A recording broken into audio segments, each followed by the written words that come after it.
In this recording, I'm going to talk about the best suburbs to start developing in, and I'm going to show you a way to be able to find them. My name is Adam Panisi.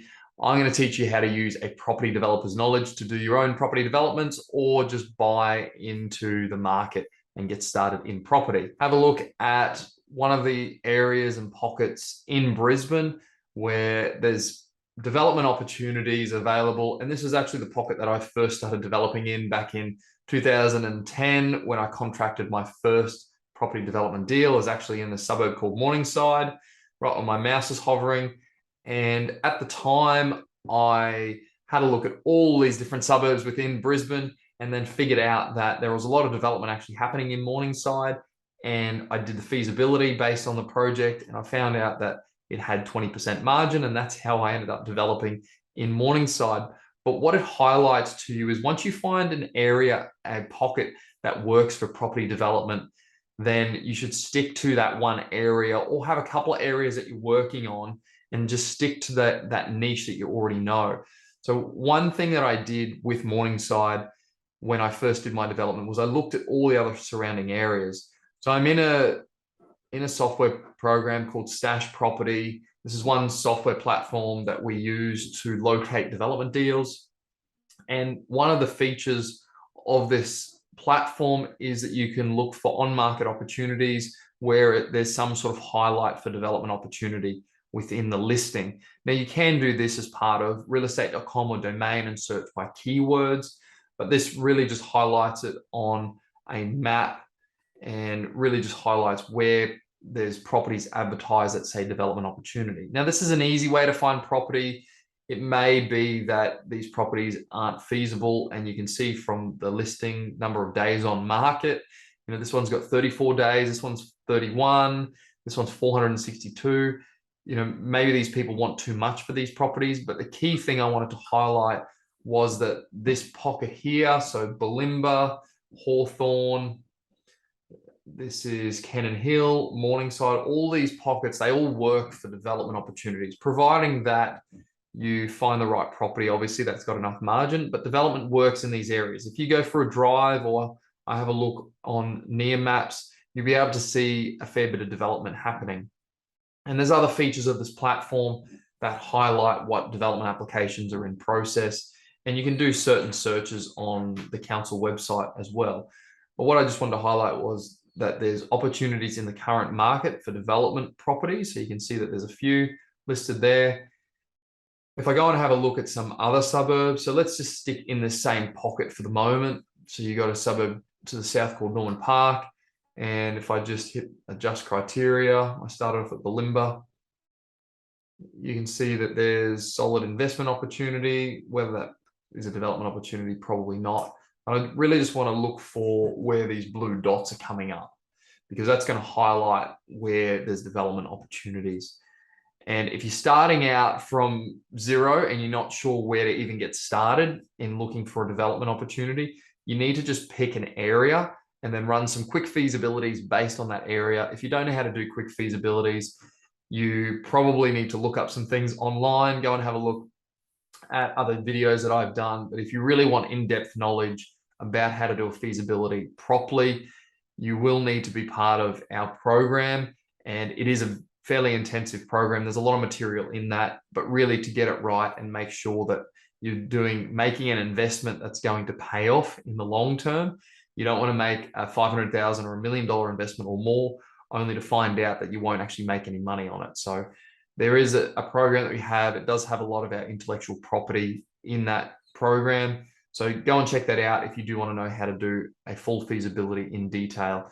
But the main point I wanted to showcase in this video was about finding development sites. So look, I know that this whole pocket works for development site, but look, you're in a city and there's going to be a little bit of competition, especially with on-market properties. Even in a slow market, it's better now. There's properties sitting on the market. You can see, 30 days, 200 days, that one's 19. In a hot market, properties aren't going to be sitting around for that long. But now that the market is a bit slower, they are starting to sit, and now is the best buying opportunities you're going to get for the next little bit. You might have a window of 12 months, potentially. It could be cut short. It might be a little bit longer. but you might have a window of 12 months to secure one of these properties. And especially now, you can get them at really good prices. The longer vendors, have unrealistic expectations. So that's just a function of the market that we're in, but we're about to go through a boom cycle straight after that. So don't think that this market's going to be around forever, because it's not. And don't wait to pick the bottom of the market as well, because there's opportunities that come about every single day. So if I just go a little bit to the south, you've got Coorparoo, Camp Hill, Carina. I have done some developments in these areas as well. So, there should be some blue dots coming up in these areas, which there's a couple. There's just obviously not that much stock on the ground. So, if you're looking in and around Brisbane, these areas are 5 to 10 Ks from the CBD. They all work for development. People say they can't find deals. Go and even just set an alert on realestate.com or Domain and look for deals that are in certain, land size areas, and see what comes up, because there will be a fair bit that comes up. It is about buying well. It's not just about buying the first property that comes to market. So you still need to buy well, and it's got to be obviously profitable. Otherwise, it's not going to be worth doing. So that's, the eastern side of Brisbane. If we have a look at the northern side of Brisbane, now keep in mind as well, different strategies are going to work in different areas. So an area where you can get enough profit just doing land, you may not be able to do that in another area. Look, there's a blue dot that says, family home across the road from the park. So you'll notice that these properties are around about 700 or 800 square meters, a lot of them. So, if you have a look down the list, you got one in Hurston, one in Bulimba, which we thought before. So look, 1,200 square meters, 1,000, 1,200. This one's in Hendra at 600 subdivision potential. One in New Farm, which is 500. So, to really deep dive into any one of these particular areas, and I'm just going to pick Bulimba, just because I know that area. So let's just have a look at this property. You can see there's one next door that's on a couple of lots. You can see the one on the other side of it has been split into two. So you definitely know that, there's development potential in this area. Other than that, if you're just starting, you don't know what that development potential is. But look, Stash makes it really easy in terms of looking up the zoning and all of that stuff and looking at potential deals. So you can have a look at what the zoning is. The zoning is this one here. So if you have a look down the list, you got planning, which is character CR1, character residential. And, Stash also brings up the information about the planning. Minimum lot size for this particular zone, they don't. Now, I do happen to know what character 1 is, or at least I did a number of years ago when I was looking and doing developments in these areas. And I'm fairly certain that character 1 has a minimum lot size of 300 or 350 square meters. If you're looking at splitting lots, it does have a lower density with regards to townhouses. So you're not going to get as many townhouses on this block as some other areas that are zoned, but you can have a look at the zoning and have a look at what else is being done in the area. So, you got some townhouses here, which is in CR1 as well.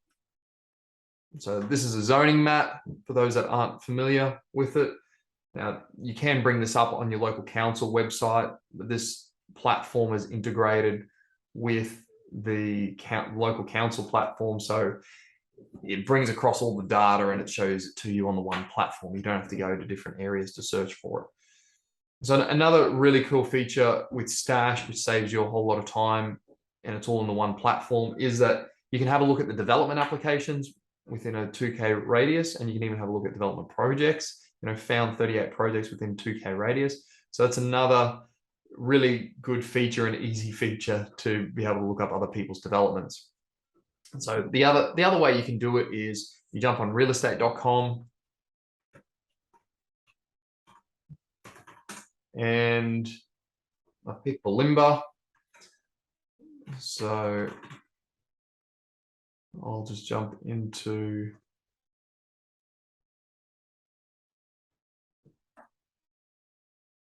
just do a search, real estate or domain, whatever one you prefer. and I want to go to apartments, apartment and unit, just to see, what's being developed and see what is currently on the market. I'm going to sort by the highest price first. And there you go. You can see there's a brand new building. Doesn't look like it's built, so it's not brand new. It's off the plan. So you can kind of get an idea for what types of projects are available in the market. And that gives you a clear idea that development is feasible in this area, because people aren't going to be doing these size buildings without there being profit. There's a lot of money in building something like this, and people aren't going to do it for fun. Developers don't build things for fun. Some of them do that don't get it quite right, but most of us don't build developments for fun. There has to be money in it, because it's your time, it's your livelihood. So there's a 2-bedroom unit for 750,000. You can work that back to a cost base. So that's everything that's on market at the moment. But if you have a look at this, there's a little bit more. There's a townhouse one. Remember, I've just searched for apartments, so you might be able to refine this. Refine it by townhouses, and have a look at what the townhouses are for sale. And there's a few new ones, a few secondhand ones. There's hardly anything on the market at the moment. So we've got super low stock levels on the market. But that is one way to find development sites for those guys that are struggling, whether you're in my advanced program or not. I do recommend in my advanced program to use Stash. There's certain features of it which save a whole lot of time. But look, the program is only as good as the operator. It's all well and good to have all these tools at your disposal, but it really comes down to your ability to source under market value properties and source properties that do have margin on them. This just saves a whole lot of time in doing that. And the great thing about Stash, which I really like, they give you a free trial as well. If you are in our advanced program, we do have a discount code which enables you to a discount to the program, to the platform. But for those guys that aren't in it, it's fairly inexpensive, and it's a really good tool that'll save you a whole lot of money. And there's a whole lot of other features which we use as well for those guys that are in the program. So, one great way to find development sites. Hope that's really helped. If you have any questions at all, or any other areas you want me to look at and have a look to see whether the developments are feasible, or an area that you're looking at just investing into, please let me know in the comments below, and hope you've learned a lot from that, and enjoy the rest of your day.